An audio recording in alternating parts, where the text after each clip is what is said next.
வணக்கம். செய்திகள் வாசிப்பது பத்மா சகாதேவன். குடிமேநல்லி கிராமத்தில் நண்பர்கள் நற்பணி மன்றம் துவக்க விழா.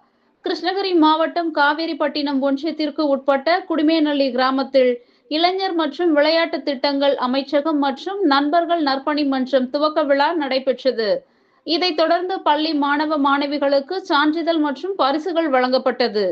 இந்த நிகழ்வில் மைபாரத் அமைப்பின் கிருஷ்ணகிரி மாவட்ட ஒருங்கிணைப்பாளர் மற்றும் கிராம நிர்வாக அலுவலர் சுரேந்தர், முன்னாள் ராணுவத்தினர் பிஜேபி பிரமுகர் தர்மன், தமிழாசிரியர் செந்தில், உதவியாளர் குமரேசன், மன்ற தலைவர் வீரபாண்டியன், துணைத் தலைவர் திருப்பதி, செயலாளர் துளசிமணி, துணை செயலாளர் பெருமாள், பொருளாளர் இளையராஜா, நிர்வாக குழு உறுப்பினர்கள் உமாபதி, பார்த்திபன், கலைச்செல்வன், ஜெயக்குமார், ஸ்ரீ சிவசக்தி, மன்ற உறுப்பினர்கள் அன்பழகன், ரங்கப்பெருமாள், விஜயகுமார், தமிழரசு, பாரத், சிவா, முருகன், பார்த்திபன், தண்டபாணி, ஜானகிராமன், கோகுல், பூவரசன், ரகுவீரன், ஸ்ரீராமகிருஷ்ணன், லோகேஷ், ஜானகிராமன், நவீன்குமார், மோகன், தாமோதிரன், மணிமோகன், நவீன்ராஜ், கீர்த்திவாசன் மற்றும் ஊர் பொதுமக்கள் ஏராளமாக கலந்து கொண்டு சிறப்பித்தனர்.